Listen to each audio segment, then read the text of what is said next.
እመቤታችንን አትመለከቷት? እዩዋት እስኪ አለባበሷን፣ እዩዋት እስኪ ትሕትናዋን፣ እዩዋት እስኪ ስብዕናዋን። ዝቅ ያለች እኮ ናት። ያዕቆብ ዘስሩግ እንደተናገረው በምድራችን ላይ እንደ እመቤታችን ዝቅ ያለ የለማልና እንደሷም ደግሞ የከበረ የለማል። በዝቅታዋ መጠን የከበረች እሷ ብቻ ነች። ዝቅ ካላልካታት ለምን አላዩዋትም እንዳትሉ፣ ዝቅ አላሉማ። ለምን አላገኙዋትም እንዳትሉ፣ የሉማ።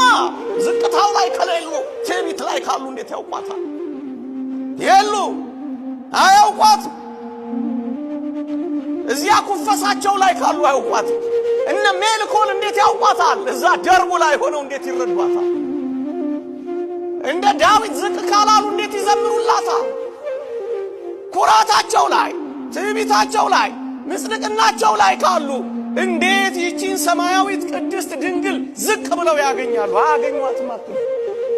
እግዚአብሔር የሚገኘው በትሑታን ውስጥ፣ እግዚአብሔር የሚገኘው ዝቅ ባሉት ውስጥ፣ እግዚአብሔር የሚገኘው በተሸፋፈኑት ውስጥ። አትገላለጡ እህቶቼ። አጋንንትን የሚስቡ ልብሶች አትልበሱ። እደግመዋለሁ።